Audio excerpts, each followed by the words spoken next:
نحمده ونستعينه ونستغفره ونؤمن به ونتوكل عليه ونعوذ بالله من شرور أنفسنا ومن سيئات أعمالنا من يهد الله فلا مضل له ومن يضلل فلا هادي له أشهد أن لا إله إلا الله وحده لا شريك له وأشهد أن سيدنا ونبينا ومولانا محمدا عبده ورسوله أرسله ربه بالحق بشيرا ونذيرا وداعيا إلى الله بإذنه وسراجا منيرا صلى الله تعالى عليه وعلى آله وصحبه وبارك وسلم تسليما كثيرا أما بعد فأعوذ بالله من الشيطان الرجيم بسم الله الرحمن الرحيم ولله على الناس حج البيت من استطاع إليه سبيلا وقال النبي صلى الله عليه وسلم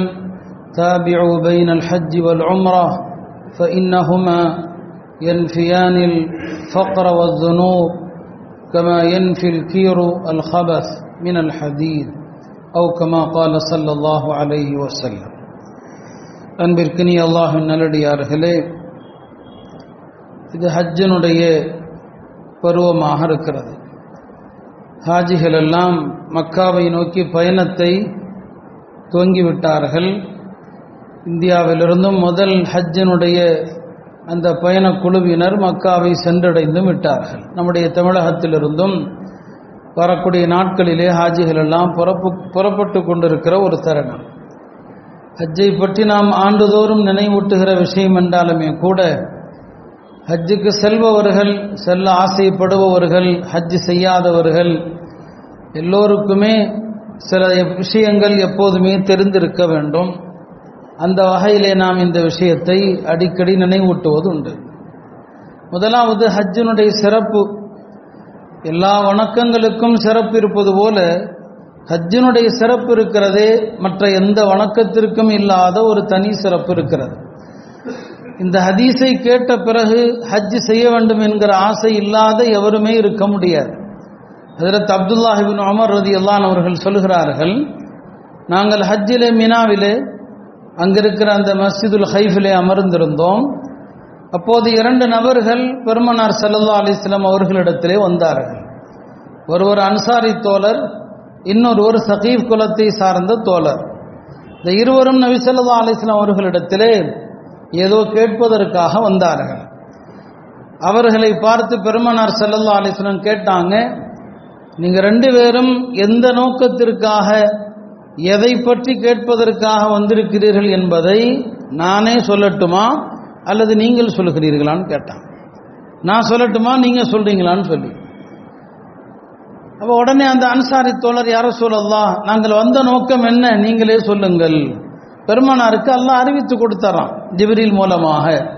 இப்போ நபி ஸல்லல்லாஹு அலைஹி வஸல்லம் சொன்னாங்க, நீங்கள் இருவரும் வந்த நோக்கம், ஒருவர் தம்முடைய வீட்டிலிருந்து அல்லாஹ்வுடைய இறை இல்லத்தை நாடி தவாஃப் செய்கிறவருக்கு என்ன தவாபு கிடைக்கும், தவாஃபுக்கு பிறகு அவர் 2 ரக்காத் தொழுதால் என்ன நன்மை உண்டு, அதற்கு பிறகு அவர்கள் சை செய்தால் என்ன நன்மை உண்டு, பிறகு அவர்கள் அரஃபாவுக்கு சென்றால் என்ன நன்மை, பிறகு கல்லறிவதற்கு என்ன நன்மை, மொட்டையடிப்பதற்கு என்ன நன்மை, இறுதியிலே தவாஃபு ஜியாரா செய்வதற்கு என்ன நன்மை, இதை பற்றி எல்லாம் கேட்பதற்குத்தானே நீங்கள் வந்திருக்கிறீர்கள் என்று அந்த இரு தோழர்களும் சொன்னார்கள். அல்லாஹ் மீது ஆணையாக, நிச்சயமாக நாங்கள் உங்களிடத்தில் இதை பற்றி தான் கேட்க வந்தோம்னு சொல்லி. பிறகு நபி ஸல்லல்லாஹு அலைஹி வஸல்லம் அவர்கள் அந்த இருவரை பார்த்து சொன்னாங்க, ஒரு மனிதன் எப்போது தன்னுடைய வீட்டிலிருந்து இறை இல்லமா மஸ்ஜிதுல் ஹராமை நாடி எப்போ வீட்டை விட்டு புறப்பட்டுறாரோ அந்த நிமிடத்திலிருந்து நன்மைகளுடைய மீட்டர் ஓட ஆரம்பிச்சிருது.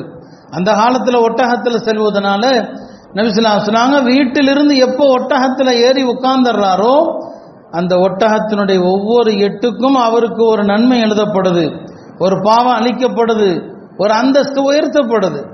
இது இன்றைய காலத்திற்கும் பொருந்தும். நம்ம வீட்டில இருந்து சென்னை போறோம், அங்கிருந்து ஜித்தா போறோம், அங்கிருந்து மக்கா முக்கர்ரமா, இந்த பயணத்தில் கிட்டத்தட்ட எத்தனை மணி நேரம் ஆகுது இல்லையா? இங்கிருந்து நீங்க போய் மக்கா போய் சேர வரைக்கும் பயணம். இந்த பயணத்தினுடைய ஒவ்வொரு நொடியும் நன்மைகள் எழுதப்படுது, பாவங்கள் மன்னிக்கப்படுகிறது, அந்த உயர்த்தப்படுதுன்னு சொன்னான். அதற்கு பிறகு நீங்கள் தவாஃபை முடித்துவிட்டு தவாஃபுடைய 2 ரக்காத் தொழுதீர்களேயானால் பனு இஸ்மாயில் அலைஹிஸ்ஸலாமுடைய குடும்பத்தை சார்ந்த ஒரு அடிமையை விடுதலை செய்தால் எந்த நன்மையோ அந்த நன்மை எழுதப்படும். அடிமைகளை விடுதலை செய்வதற்கு பெரிய நன்மை. அதிலையும் இஸ்மாயில் அலைஹிஸ்ஸலாமுடைய குடும்பத்தை சார்ந்த அடிமையை விடுதலை செய்தால் எந்த நன்மையோ அந்த நன்மை உங்களுக்கு எழுதப்படும் என்று சொன்னார். அதற்கு பிறகு நீங்கள் சஃபா மருவாவிலே 7 முறை சை செய்கிறீர்கள். சஃபாவிலிருந்து மருவா வரை சென்றால் 10 நன்மைகளை விடுதலை செய்த நன்மை. இப்படி 7 முறை நீங்கள் சை செய்து விட்டால் 70 அடிமைகளை விடுதலை செய்த நன்மை கிடைக்கும் சொன்னாங்க. அதற்கு பிறகு இதெல்லாம் ஹஜ் பத்தி விவரிக்கப்படுது. ஹஜ்ஜினாலே என்னன்னா இஃப்ராத் ஹஜ் தான். ஹஜ் 3 வகை இருக்குது. இப்ப எல்லாருமே தமத்து போனது உம்ரா செய்வாங்க. அந்த காலத்துல இப்பயும் அரபுகள் செய்கிற ஹஜ் என்ன இஃப்ராத், தனியா ஹஜ் மட்டும்தான் செய்வாங்க. அதுதான் பல அறிஞர்களிடத்துல சிறந்ததும் கூட. அதனால இந்த ஹதீஸ்ல நேரடியா அடுத்து அரஃபா வந்துடும். சொன்னாங்க நபி ஸல்லல்லாஹு அலைஹி வஸல்லம் அவங்க அடுத்த ஹாஜிகள் அரஃபாவுக்கு போறாங்க. நம்ம அடுத்து சொல்லவிருக்கிறோம் அரஃபால நல்லோர்கள் எல்லாம் எப்படி இருந்தாங்க, எந்த உணர்வோடு இருந்தாங்க என்பதை நம்ம அடுத்து குறிப்பிடுவோம். இந்த ஹதீஸை மட்டும் சொல்றேன். இப்ப அரஃபாவுக்கு வந்ததுமே அரஃபா தான் ஹஜ்ஜுடைய தினங்களில் எல்லாம் மகத்தான தினம். அல்லாஹ் தஆலா வானவர்களிடத்துல இந்த ஹாஜிகளுடைய பெருந்திரள் கூட்டத்தை பார்த்து பெருமையாக கேட்பான், இதோ என்னுடைய அடியார்கள் ஷுஅஸன் ஊபரன், பரட்டை தலையோடு அழுக்கோடு வந்திருக்கிறாங்க. எதற்காக இவர்கள் வந்திருக்கிறாங்க? என்னுடைய ரஹமத்தை எதிர்பார்த்து, என்னுடைய சொர்க்கத்தை எதிர்பார்த்து இவர்கள் வந்திருக்கிறார்கள். அந்த மக்களுக்கு நான் சொல்லக்கூடிய அறிவிப்பு என்னன்னு சொன்னா, இவர்கள் எல்லாருடைய பாவத்தையும் நான் மன்னித்து விட்டேன். அந்த பாவங்களுக்கு அததி ரம்லி, உலகத்தில் உள்ள மணற் குவியல், உலகமெல்லாம் உள்ள மணற் குவியல் எவ்வளவு இருக்கும் யாராலையும் கணக்கு போட முடியாது. அந்த மணற் குவியல் அளவுக்கு பாவம் செஞ்சாலும் மன்னிப்பேன். அடுத்து சொன்ன அல்லாஹ் தஆலா கஅததி கத்ரில் மதரி, மழை துளிகள் விழும்போது எவ்வளவு துளிகள் விழுது தெரியாது இல்லையா? அந்த மழை துளிகளுடைய அளவுக்கு பாவங்கள் இருந்தாலும் அவர்களை நான் மன்னித்து விடுவேன். கடல் நுரை அளவிற்கு அவர்கள் பாவம் செய்திருந்தாலும் அவர்களை நான் மன்னித்து விடுவேன். இறுதியாக அரஃபாவில் இருந்து அந்த ஹாஜிகள் புறப்படுகிற நேரத்தில் அல்லாஹ் சொல்லுவான், அஃபீது இபாதி மஃபூரன் லக்கும் வலிமன் ஷஃபாஅத்தும் லஹு, என்னுடைய அடியார்களே இந்த அரஃபாவில் இருந்து நீங்கள் பாவங்கள் மன்னிக்கப்பட்டவர்களாக புறப்படுங்கள். உங்கள் பாவங்கள் மாத்திரமல்ல, நீங்கள் யாருக்கெல்லாம் பரிந்துரை செய்தீர்களோ அவர்களுடைய பாவங்களும் மன்னிக்கப்பட்டு விட்டது. அதனாலதான் ஹஜ்ஜுக்கு செல்பவரிடத்துல நாம துவா செய்யுமாறு சொல்றோம். ஒரு ஹாஜி தனக்காக கேட்கிற துவா மட்டும் அல்ல, அவர் யாருக்கெல்லாம் துவா செய்யறாரோ எல்லாம் மன்னிக்கப்படும். அரஃபாவிலிருந்து புறப்படுகிற நேரத்தில் அல்லாஹ் சொல்லுவான், அஃபீது மஃபூரன் லக்கும் வலிமன் ஷஃபாஅத்தும் லஹு, நீங்களும் நீங்கள் பரிந்துரை செய்தவர்களும் உங்க எல்லாருடைய பாவங்களும் மன்னிக்கப்பட்டு விட்டது, புறப்பட்டு போங்கன்னு சொல்லுவான். அடுத்த நாள் ஹாஜிகள் கல்லறிய வருவாங்க. இந்த ஹதீஸ்ல வர்றதை மட்டும் சொல்றேன், நடுவுல முஸ்தலிஃபாலாம் இருக்குது. இந்த ஹதீஸ்ல அடுத்த நாள் 10வது நாள் ஹாஜிகள் பெரிய ஷைத்தான் என்கிற ஜமரத்துல் அக்பால கல்லறிவாங்க. சொன்னாங்க, இந்த கல்லறிகிற நன்மை என்ன தெரியுமா? ஒவ்வொரு கல் எரிகிற போதும் ஒரு மனிதனுடைய பெரிய பாவங்களில் ஒரு பாவம் மன்னிக்கப்படுகிறது. பொதுவா பெரிய பாவங்கள் தௌபா செய்யாம மன்னிக்கப்படாது. ஆனா இந்த கல்லெறிகிற நேரத்துல ஒவ்வொரு கல்லெறிகிற போதும் அவர் செய்த பெரிய பாவங்கள் ஒரு பாவம் மன்னிக்கப்படுது. 7 கல் எரிஞ்சா 7 பெரிய பாவம். இனி அடுத்த நாள் 11 அன்னைக்கு 21 கல் எறிவாரு, 12 அன்னைக்கு 21 கல் எறிவாரு. ஒவ்வொரு கல் எறிகிற போதும் ஒரு பெரிய பாவம் மன்னிக்கப்பட்டு விடுகிறது. அதற்கு பிறகு அவர் ஹஜ்ஜுக்கான அந்த குர்பானி கொடுக்க வருவாரு. நபி ஸல்லல்லாஹு அலைஹி வஸல்லம் சொன்னாங்க, இந்த குர்பானியினுடைய நன்மை என்ன தெரியுமா? இங்க நாம கொடுக்கிற உதுஹையா வேற, அங்க கொடுக்கிறது வேற. பல பேர் 2 1 அப்படின்னு நினைச்சுக்கிறாங்க. அது வேற இது வேற. ஹாஜி பணக்காரரா இருந்தா அவர் தனியா உதுஹையா கொடுக்கணும், ஒன்னு இங்கேயோ அல்லது அங்கேயோ. அங்க நீங்க கொடுக்கிறது ஹஜ்ஜுக்கான குர்பானி, அதுக்கு நஹர்னு சொல்லுவாங்க. அங்க போய் நீங்க குர்பானி கொடுக்குறீங்களே, அதனுடைய நன்மை என்ன? பெருமானார் சொன்னாங்க, அதனுடைய நன்மை அல்லாஹ்விடத்தில் உங்களுக்காக சேமிக்கப்படும். அதனுடைய நன்மையை அல்லாஹ்வை தவிர யாரும் அறிய மாட்டார். இங்க கொடுக்கக்கூடிய குர்பானியினுடைய நன்மை சொல்லப்பட்டிருக்கு. ஆனா ஹஜ்ஜில கொடுக்கிற குர்பானியினுடைய நன்மை இருக்கிறது, ஃபஹுவ முத்தஹருல் லக்கும், அது மறுமையில சேமிக்கப்பட்டிருக்குது. அதனுடைய நன்மையை அல்லாஹ்வை தவிர யாரும் அறிய மாட்டாருன்னு சொன்னாங்க. அடுத்தவர் கல்லறிந்து மொட்டை அடித்து விட்டு அதுக்கப்புறம் மொட்டை அடிக்க வர்றாரு. மொட்டை அடிக்கிற போது பெருமானார் சொன்னாங்க, ஒரு மனிதன் மொட்டை அடிக்கிற நேரத்தில் அவருடைய ஒவ்வொரு முடிக்கும் ஒரு நன்மை எழுதப்படும், ஒவ்வொரு முடிக்கும் ஒரு பாவம் மன்னிக்கப்படும் என்று சொன்னாங்க. இதையெல்லாம் முடிச்சுட்டு அவர் கடைசியில் ஹஜ்ஜனுடைய ஃபர்தான தவாஃபு ஜியாரா என்று சொல்லுவாங்க, அந்த தவாஃப் செய்வதற்காக வருவார். பெருமானார் சொன்னாங்க, அந்த ஹஜ்ஜினுடைய அந்த தவாஃப் செய்வதற்காக நீங்கள் வருகிற போது உங்கள் மீது மன்னிப்பதற்கு எந்த பாவமும் இருக்காது. ததூஃபு வலா தம்ப லக், நீ அந்த தவாஃபை செய்ய வருகிற நேரத்தில் எந்த பாவமும் இல்லாத நிலையிலே தான் நீங்கள் வருவீர்கள் என்று சொல்லுவாங்க. ஹஜ்ஜினுடைய அந்த தவாஃபு ஜியாராவை செய்து முடிக்கும் போது வானவர்கள் அந்த ஹாஜிகள் ஒவ்வொருவரையும் அழைப்பாங்க. அந்த ஹாஜிகளை அழைத்து சொல்வாங்க, யஅமல் ஃபகத் கஃபர லக குஃபிர லக மா மதா, ஹாஜியே உன்னுடைய இது நாள் வரை நீ செய்த எல்லா பாவம் மன்னிக்கப்பட்டுடுச்சு, இனி வாழ்க்கையில புத்தம் புதிய மனிதனாக சென்று நல்லறங்களை ஆரம்பிப்பாயாக. எப்ப ஹஜ்ஜினுடைய தவாஃபை முடிக்கிறாரோ வானவர்கள் சொல்லுவாங்க, யஅமல் ஃபகத் குஃபிர லக மா மதா, நீ செஞ்ச எல்லா பாவம் மன்னிக்கப்பட்டு விட்டது, இப்ப நீ உலகத்துக்கு புதுசா வந்த மனுஷன் மாதிரி இனி வாழ்க்கையை அழகான முறையில் அமைத்துக்கள் என்று சொல்லுவாங்க. அருமையானவர்களே, இந்த ஒரு ஹதீஸ் போதும் ஹஜ்ஜினுடைய நன்மையை தெரிவதற்கு. அல்லாஹ் நம்ம எல்லோருக்கும் அந்த வாக்கியத்தை தரட்டும். ரொம்ப பேர் வசதி இருந்தும் ஹஜ் செய்யாம இருக்கிறாங்க, ஹஜ்ஜை தள்ளி போடுறாங்க, அது பெரிய குற்றம். ஹஜ் வசதி இருந்தும் செய்யாதவன் யூதனாக மரணிக்கட்டும் என்று பெருமானார் கண்டிச்சாங்க. ஹஜ்ரத் உமர் ரலியல்லாஹு ஆட்சி காலத்தில் ஹஜ் செய்ய வசதி இருந்து ஹஜ் செய்யாத முஸ்லிம்கள் யாராவது இருந்தா அவங்களுடைய பட்டியலை அனுப்புமாறு சொன்னாங்க. பிறகு சொன்னாங்க, இந்த ஹஜ் கடமையான பிறகு ஹஜ் செய்யாத முஸ்லிம்களுக்கெல்லாம் நான் வரி விதிக்க போறேன்னு சொன்னாங்க. அந்த காலத்தில் இஸ்லாமிய ஆட்சியில யாருக்கு வரி விதிக்கப்படும்? இஸ்லாமிய ஆட்சியின் கீழ் வாழுகிற முஸ்லிம் அல்லாதவர்கள், அவங்களுக்கு தான் வரி. இந்த ஹஜ் செய்யாத ஆளுகளுக்கெல்லாம் வரி விதிக்க போறேன்னு சொன்னாங்க. ஹஜ் கடமையான பிறகு சாக்கு போக்கு சொல்றது, காரணம் சொல்றது, வீடு கட்ட வேண்டி இருக்குது, மகளுக்கு கல்யாணம் இருக்குது, ஹஜ்ஜுடைய இப்ப கால ஹஜ்ஜுடைய நேரம், இந்த நேரத்தில் ஹஜ்ஜுக்கு போவதற்கான பணம் ஒரு ஆணிடமோ பெண்ணிடமோ இருந்தால் அவர்கள் மீது ஹஜ்ஜு கடமை ஆயிடுச்சு. நீ அடுத்து எத்தனை வருஷம் பிற்படுத்துறாரோ அவர் பாவியாக கருதப்படுவார். அருமையானவர்களே, இந்த மகத்தான ஹதீஸ் பெருமானார் ஸல்லல்லாஹு அலைஹி வஸல்லம் அவர்கள் ஹஜ்ஜினுடைய நன்மையினுடைய ஒவ்வொரு காரியத்தை பற்றியும் சொன்னாங்க. இன்னும் ஏராளமான ஹதீஸுகள் ஹஜ்ஜை குறித்து இருக்குது. இப்ராஹிம் அலைஹிஸ்ஸலாம் அவர்கள் அல்லாஹ்வுடைய ஆணையின் பேரில் ஒரு வீட்டை எழுப்புனாங்க. அந்த ஆலயத்தை எழுப்பிய பிறகு அல்லாஹ் சொன்னா, அத்தின் ஃபின்னாஸி பில் ஹஜ், இப்ராஹிமே மக்களை எல்லாம் இந்த இல்லத்தை நாடி வருமாறு, ஹஜ்ஜுனா நாடி வருதல் என்று அர்த்தம், இந்த இல்லத்தை நாடி வருமாறு அழைப்பு கொடுங்கன்னு சொன்னான். இப்ராஹிம் அலைஹிஸ்ஸலாம் யார் அழைக்கிறது? யாருமே இல்லையே, அழைப்பது உமது பொறுப்பு, அதை எத்தி வைப்பது என்னுடைய கடமை. இப்ராஹிம் அலைஹிஸ்ஸலாம் ஜபல் அபி குபைஸின் மீது ஏறி நின்று கொண்டு, ஐயுஹன்னாஸ், மக்களே, இன்ன ரப்பக்கும் கத் பனா பைதன் ஃபஹுஜ்ஜு, உங்களுடைய இறைவன் ஒரு ஆலயத்தை கட்டி இருக்கிறான், அந்த ஆலயத்தை நீங்கள் நாடி வருமாறு அழைக்கிறான், எனவே ஃபஹுஜ்ஜு ஃபஹுஜ்ஜு ஃபஹுஜ்ஜு 3 தடவை சொன்னாங்க, அந்த இல்லத்தை ஹஜ் செய்யுங்கள், அந்த இல்லத்தை ஹஜ் செய்யுங்கள் என்று.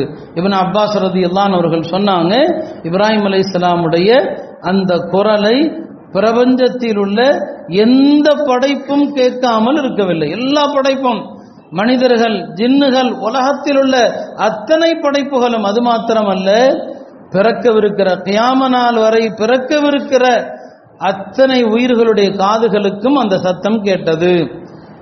எல்லாருமே லப்பைக்கு சொன்னாங்க, லப்பைக்கு சொல்லாம யாருமே இல்லை, எல்லாமே லப்பைக்கு சொன்னாங்க. இதுதான் சரியான கருத்து.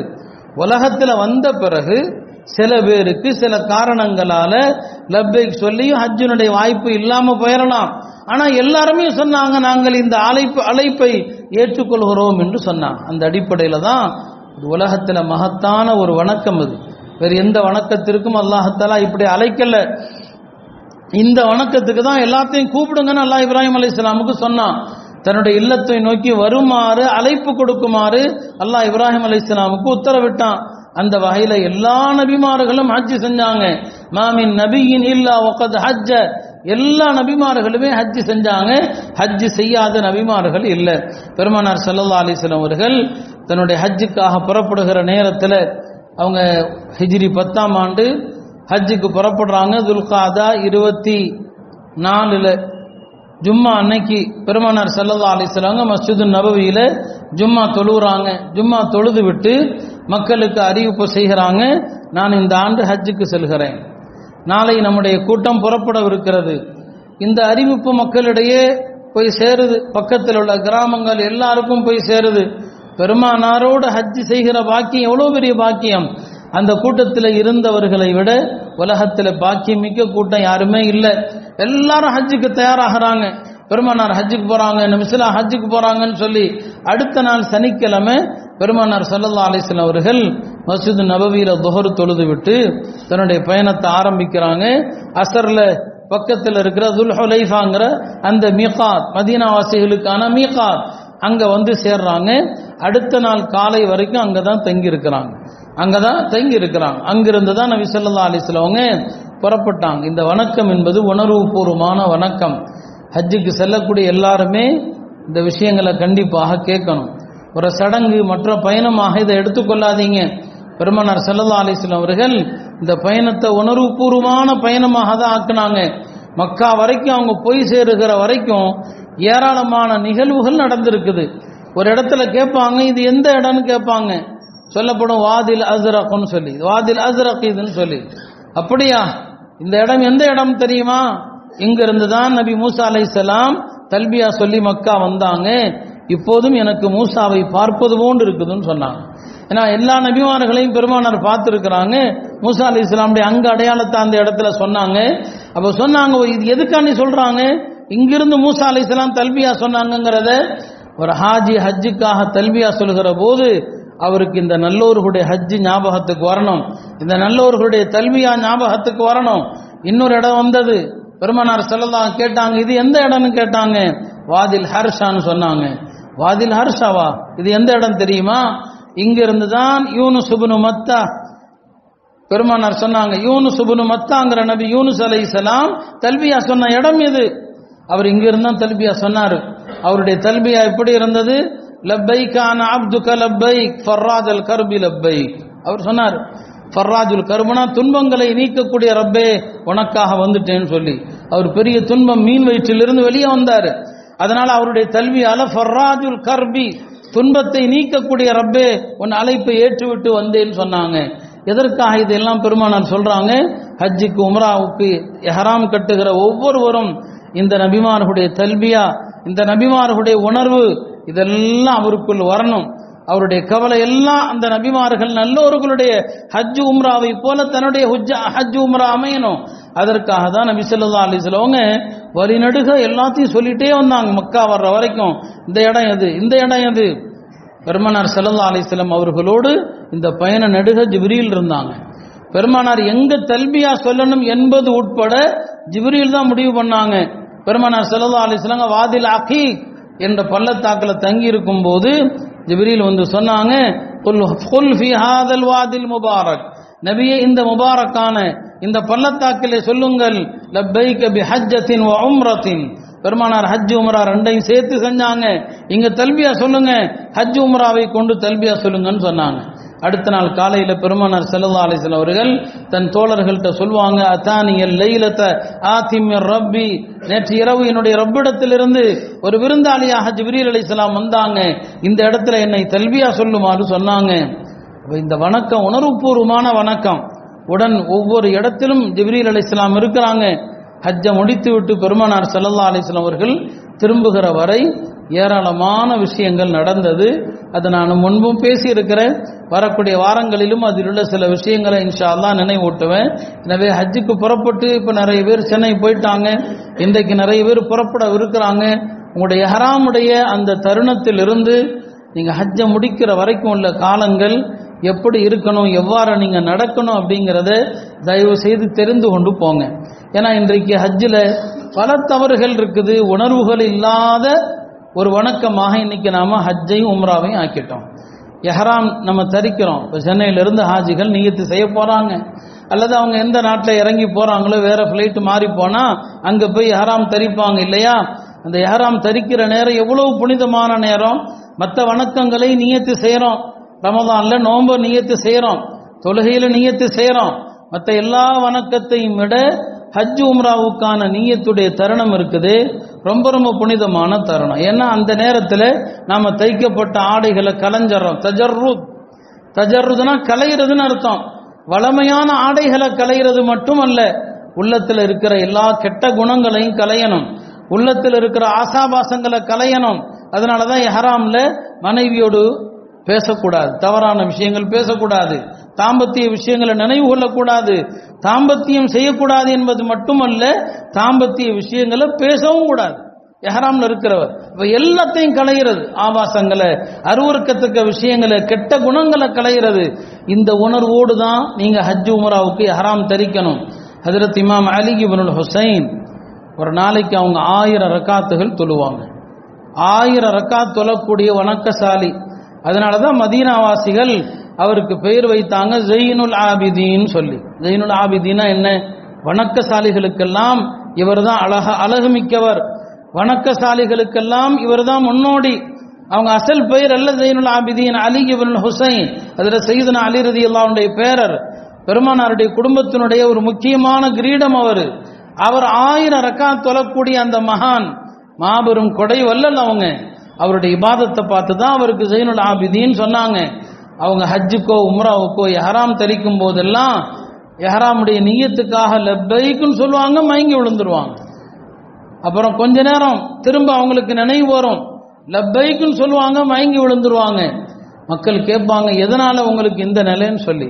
அவங்க சொல்லுவாங்க, நான் லப்பைக்குன்னு சொல்லும் போது எனக்கு அச்சமாக இருக்கிறது, எங்கே அல்லாஹ் என் மீது அதிருப்தி அடைந்து லா லப்பைக், உன்னுடைய லப்பைக்கு வேண்டாம் என்று தூக்கி எறிந்து விடுவானோ என்ற அச்சத்தில் நான் லப்பைக்கு சொல்றேன்னு சொல்லி. பாருங்க, வணக்கங்களுக்கெல்லாம் அலங்கரித்த ஒரு மகான் அவர் இஹ்ராமுடைய நேரத்தில் பயப்படுறாரு, என்னுடைய லப்பைக்கு எங்க தூக்கி எறியப்பட்டு விடுமோ என்று. இன்றைக்கு நாம அந்த பயத்தில் இருக்கிறோமா? நம்முடைய வருமானங்கள் தூய்மை இல்லை, கலப்படமான வருமானங்கள், கலப்படமான உணவுகள், எத்தனையோ பாவங்கள். ஆனாலும் கூட நான் லப்பைக் சொல்கிற போது என்னுடைய லப்பைக்கு அல்லாஹ் தூக்கி எறிந்து விடுவானே என்ற உணர்வு நம்மில் யாருக்குமே வர்றதில்லை. அதனால தான் திரும்ப திரும்ப சொல்றேன், ஹாஜிகளை வழி அனுப்ப போகிறவர்களும் சடங்காக்காதீங்க, இஹ்லாஸோடு தூய உள்ளத்தோடு இந்த லப்பைக் சொல்கிற போது கண்களிலிருந்து கண்ணீர் வரணும், உள்ளத்திலிருந்து கவலை வரணும். உலகத்தில் இந்த பாக்கியத்தை அல்லாஹ் எல்லாருக்கும் தர்றதில்லை. இந்த பாக்கியம் வாழ்க்கையில சிலருக்கு தர்றான். எத்தனையோ மன்னர்கள் ஹஜ் செய்யாம உம்ரா செய்யாம போயிருக்கிறாங்க, எல்லா வசதியும் இருந்துச்சு, ஆனா ஹஜ்ஜோ உம்ராவோ செய்யல. இந்தியாவை ஜனாதிபதியா இருந்து எத்தனையோ பேர் ஹஜ் உம்ராவுக்கு போயிருக்கலாம், ராஜ மரியாதையோடு போயிருக்கலாம், ஆனா அவங்க செய்யல. அல்லாஹ் நாடல்ல அப்துல் கலாமுக்கு ஹஜ்ஜோ உம்ராவோ அந்த வாய்ப்பு அவருக்கு கிடைக்கல, அல்லாஹ் நாடல்ல அவருக்கு. அப்ப நீங்க இந்த வணக்கத்தை நியத்து செய்வதற்காக உங்களுடைய ஆடைகளை கலைறீங்கன்னு சொன்னா அந்த நேரத்தில் உங்களுடைய உணர்வுகள், ஹஜ்ரத் இமாம் ஜெயினுல் ஆபிதீன் ரலியல்லாஹு அன்ஹு அவர்களுக்கு எந்த உணர்வு இருந்ததோ அந்த உணர்வோடு லப்பைக் சொல்லுங்கள். நல்லோர்களுடைய அந்த ஹஜ்ஜு அந்த உம்ரா அவங்க எப்படி இருந்தாங்க, எவ்வாறு நடந்தாங்க, அந்த உணர்வு நமக்கு கொஞ்சமாவது இருந்துச்சுன்னு சொன்னா அல்லாஹ் தஆலா அதன் மூலமாக உங்களுடைய ஹஜ்ஜை ஏற்றுக்குவான், அல்லாஹ் உங்களுடைய உம்ராக்களை ஏற்றுக்கொள்வான். இந்த உணர்வுகள் நமக்கு அந்த நேரத்தில் வர வேண்டும் என்பது உலமாக்கள் நமக்கு சுட்டி காட்டுறாங்க. அருமையானவர்களே, முன்னோர்கள் எல்லாம் ஹஜ்ஜுங்கிறது ஒரு ஹஜ்ஜோட நிறுத்த மாட்டாங்க. ஒரு ஹஜ்ஜுங்கிறது அவங்க வாழ்க்கையில கிடையாது. 40 ஹஜ்ஜு செஞ்சாங்க, 60 ஹஜ்ஜு செஞ்சாங்க, 80 ஹஜ்ஜு செஞ்சாங்க. ஹஜ்ரத் இமாமுல் ஆதம் அபூ ஹனீஃபா 40 ஹஜ்ஜு செஞ்சாங்க. இமாம் அல்கமா 80 ஹஜ்ஜு செஞ்சாங்க. 80 ஹஜ்ஜு செஞ்சும் கவலை அவங்களுக்கு, அல்லாஹ் நம்முடைய ஒரு ஹஜ்ஜையாவது மபரூரான ஹஜ்ஜாக ஒப்புக்கொள்ளப்பட்ட ஹஜ்ஜாக ஆக்கனானான்னு சொல்லி கவலை. கடைசி ஹஜ்ஜி உலமாக்கள் ஒரு மனிதன் வாழ்க்கையில ஏதாவது ஒரு நல்ல அமலோடு அவனுடைய வாழ்க்கை முடிஞ்சா நல்ல மௌத்து. 3 விஷயங்களுக்கு அப்புறம் மௌத்து வர்றதா ஆசைப்படுவாங்களாம் நம்முடைய முன்னோர்கள். ஒன்று, ரமதான் மாதம் முடியும் போது கடைசி நோன்பு வைத்த நிலையில மௌத்தாகிறத ஆசைப்படுவாங்க. அப்படியே போய் சேர்ந்துட்டா அல்லாஹ் என்னுடைய ரமதானுடைய நோம்போடு அல்லாஹ் என்னை எடுத்துக்கிட்டான், நல்ல மௌத்துக்கு அடையாளம். ரமதானுடைய கடைசியில மரணத்தை ஆசைப்படுவாங்க. ஒரு உம்ராவுக்காக போனா அந்த உம்ராவுடைய முடிவுல மௌத்த ஆசைப்படுவாங்க. ஹஜ்ஜுக்காக போனா ஹஜ்ஜினுடைய எல்லா அமலும் முடிகிற நேரத்தில் மௌத்த ஆசைப்படுவாங்க. நான் தவறுக்காக நான் சொல்லல, விமர்சனமாக நாம் சொல்லல. மக்கா மதீனால மௌத்தாகிறத ஆசைப்படணும். நாம போகும்போது கூட திரும்பி வரணும் அப்படின்னு நினைக்கிறது தப்பு இல்லை, நான் திரும்பி வரக்கூடாதுன்னு நினைக்கணும்னு சொல்லலை. ஆனால் அதுக்காக ஒரு ஆயத்தை எழுதுறாங்க, அந்த ஆயத்தை எழுதுனா திரும்பி வந்துருவோன்னு சொல்லி. இது மார்க்கத்தில் சொல்லப்பட்டிருக்கானா? முதல்ல இல்லை. இந்த ஆயத்தை எழுதுனா அது பிதாத்து அப்படிலாம் நான் விமர்சிக்கல. அப்படி என்ன இருக்குது, அப்படி ஏதாவது இருக்குதா? இந்த ஆயத்தை பயணத்தினுடைய ஒழுக்கங்கள் மார்க்கத்தில் நிறைய இருக்குது. அதை செஞ்சாலே போதும், நீங்க வீட்டுக்கு வந்துருவீங்க. அதை செஞ்சா போதும், இல்லாததை செய்ய வேண்டாம். இல்லாததை மார்க்கத்திலே இல்லை. ஆனா அதை பத்தி நம்மள்ட்ட கேள்வியை கேட்பாங்க, அதில் இந்த ஆயத்தை எப்போ எழுதணும், இன்னைக்கு எழுதிட்டுமா நாளைக்கு எழுதிட்டுமான்னு சொல்லி. ஒரு வணக்கம் மார்க்கத்தில் சொல்லப்பட்டிருந்தா இந்த தொழுகை எப்பங்க தொழணும்னு கேட்டால் அதுக்கு ஒரு அர்த்தம் இருக்குது. மார்க்கத்தில் இல்லவே இல்லை. இப்போ எழுதட்டுமா நாளைக்கு எழுதட்டுமா, நாமளும் அடிச்சு விடுறது, அதான் போக நீட் பண்ணிட்டீங்களே எப்போனாலும் எழுதிக்கிங்கன்னு சொல்லி. இல்லை மார்க்கத்தில் என்ன செய்யறது, எதையாவது ஒன்று கட்டி விட்டுறாங்க பேரை.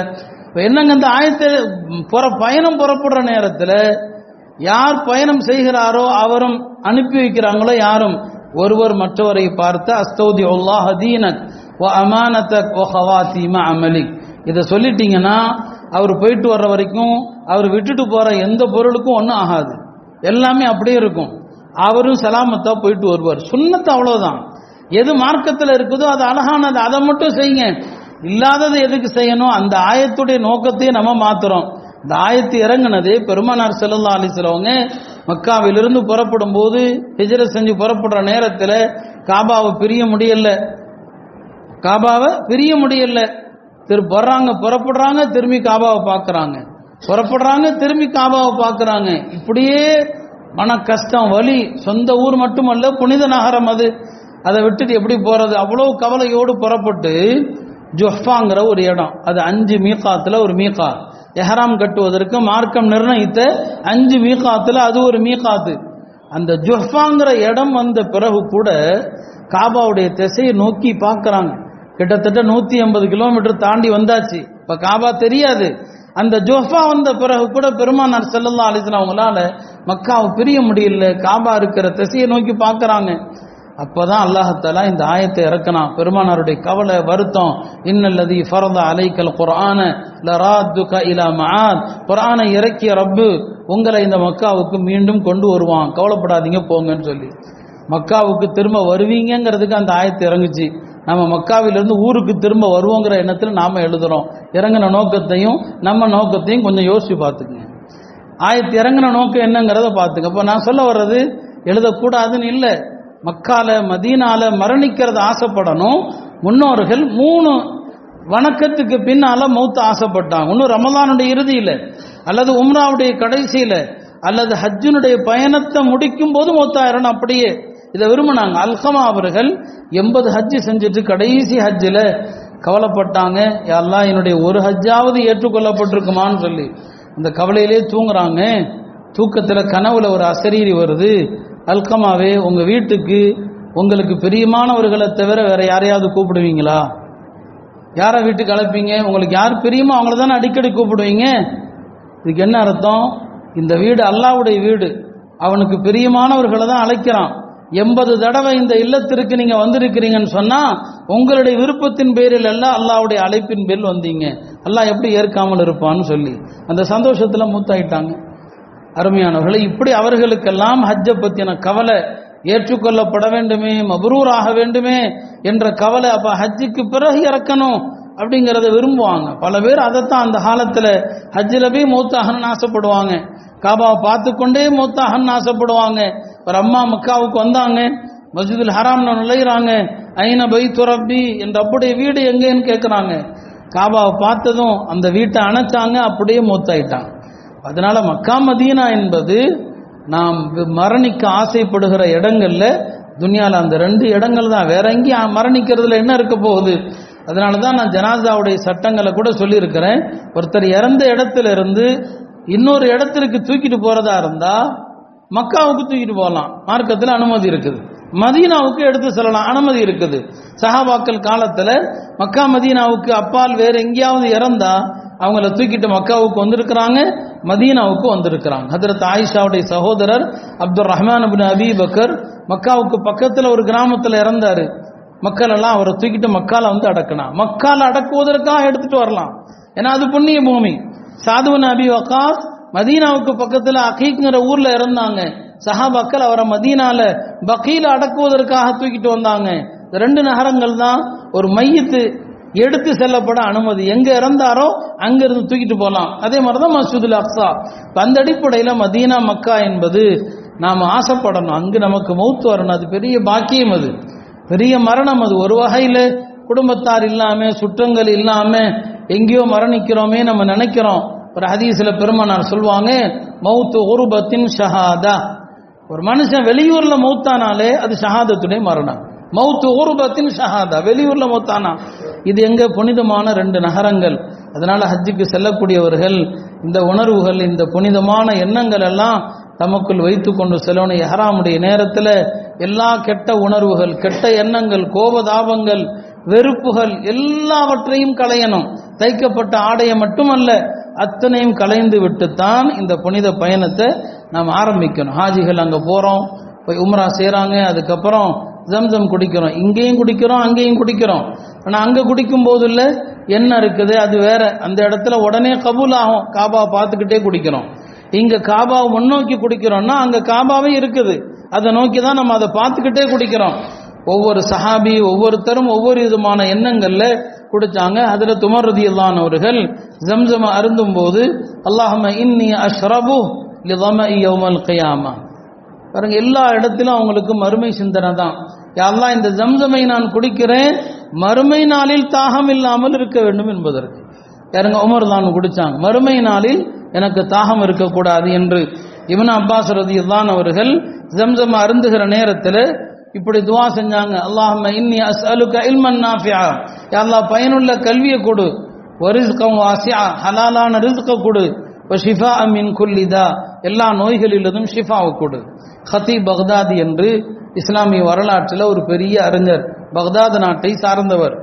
அவர் முதல்ல ஹஜ்ஜுக்கு போன நேரத்தில் ஜம்சம் குடிக்கும் போது அவர் அல்லாஹ்ட்ட கேட்கிறாரு, எல்லாம் நான் 3 தேவைக்காக குடிக்கிறேன்னு சொன்னார். பாருங்க, ஜம்சம் குடிக்கும் போது கூட உயர்ந்த இலக்குகள், உயர்ந்த லட்சியங்கள் இருக்கணும். அவங்க 3 நோக்கங்களுக்காக நான் குடிக்கிறேன்னு சொன்னாங்க. ஒன்று என்னன்னு சொன்னா, அவர் ஒரு பெரிய வரலாற்று நூல் எழுதியிருக்கிறார். அதுக்கு பேரு தாரீஹு பக்தாத், பக்தாது வரலாறு. அதுல பக்தாதுல பிறந்தவங்க, இறந்தவங்க, பக்தாது நகரத்துக்கு வந்த அறிஞர்கள் அத்தனை பேருடைய வரலாறும் அதுல இருக்குது. உலகத்துல அப்படி ஒரு என்சைக்ளோபீடியா கிடையாது, அந்த மாதிரி ஒரு கிதாப். அவர் என்ன ஹாஜத்தில் குடிக்கிறார் பாருங்க, நான் எழுதவிருக்கிற அந்த பக்தாதுடைய வரலாறுங்கிற நூலை இந்த புனித நகரத்தில் நான் ஆரம்பிக்கணும். சில பேர் அந்த காலத்தில் மக்கால போய் எழுத ஆரம்பிப்பாங்க, சிலர் மதீனால எழுத ஆரம்பிப்பாங்க. ஹஜ்ரத் இமாம் புகாரி ரஹ்மத்துல்லாஹி அலைஹி தன்னுடைய சஹீஹுல் புகாரிங்கிற நூலை எங்கிருந்து தொகுத்தாங்க? மதீனாவிலிருந்து தொகுத்தாங்க. சொல்லப்படுது மஸ்ஜித் நபவிக்கு பக்கத்திலேயே ஒரு பள்ளிவாசல் இருக்குது, அதை மஸ்ஜிதுல் இமாமில் புகாரின்னு இப்ப அழைக்கிறாங்க. அந்த பள்ளியில உட்கார்ந்து தான் இமாம் புகாரி தன்னுடைய சஹீஹுல் புகாரி எழுதினாங்க. இப்போ அவங்க ஜம்சம் குடிக்கிறாங்க. இமாம் ஹத்தீபுல் பக்தாதி, என்னுடைய பக்தாதுடைய வரலாற்று நூலை இங்கிருந்து ஆரம்பிக்கணும். 2வது ஆசையை பாருங்க, பக்தாதுல ஜாமியுல் மன்சூர்னு ஒரு பெரிய பள்ளிவாசல்,